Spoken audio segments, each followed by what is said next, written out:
Well, hey there, and welcome back to Heimler's History.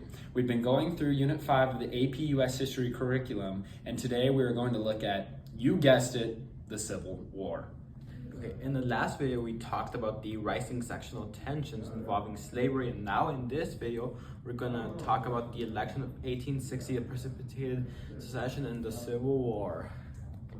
So, if you're ready to get them brain cows milked, I stand at the ready. Let's get to it. So, the big question that we're trying to answer in this video is as follows. In what ways did Abraham Lincoln's election of 1860 affect the United States of America? I'm sure everyone here already has some knowledge of the Civil War and how Lincoln freed the slaves with his Emancipation Proclamation and yada yada yada.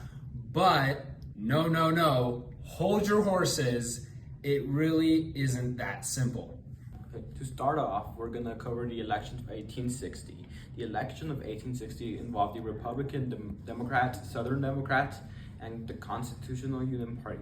That isn't quite important, however. What's important is that Lincoln of the Republican Party managed to win the election without carrying a single Southern state. Southerners believed they weren't properly represented, and additionally, they believed that the Republican Party would threaten the very institution of slavery. Hence, South Carolina began the secession. Initially, only the Lower South seceded, forming the Confederate States of America under Jefferson Davis as president. Even more states joined the Confederacy, like Virginia after the Battle of Fort Sumter, where troops from South Carolina fired upon Fort Sumter, making the start of the Civil War. Okay, before we jump into this juicy Civil War, we need to talk about both the advantages and disadvantages of the North and how that put them in a better place to win the Civil War. Starting off with advantages, the North held 70% of the nation's railroads, had a much larger population, the entire U.S. Navy, and overall a stronger economy. One disadvantage was that the North was fighting on their homeland and, in terms of military, had much more experienced soldiers. Overall, the North had the advantage in this war, and all of these reasons eventually helped them win.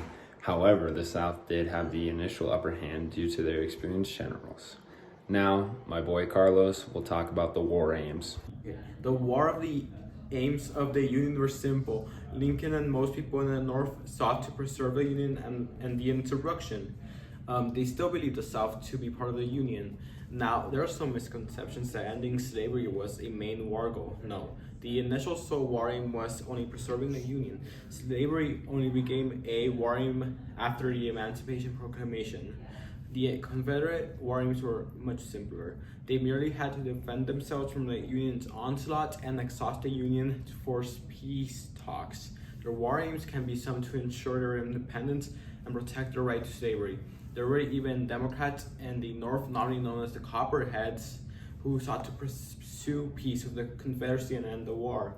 It would have actually been in the benefit of the Confederacy to exhaust and prolong the Union war effort to make the war extremely unpopular and bring pro-peace politicians such as the Copperheads into power.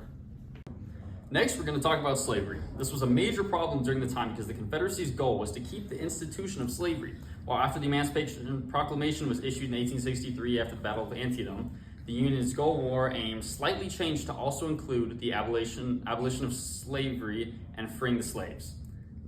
Now, hold your horses. The Emancipation Proclamation was mainly issued in order to prevent European powers from assisting and recognizing the Confederate States of America. It also didn't apply to border slave states that remained in the Union. Ending slavery was becoming a war goal, was only done for stability and strategic purposes. Okay, good. The shift to slavery was represented in a little something called the Gettysburg Address. The address was given after battles of Gettysburg in late 1863.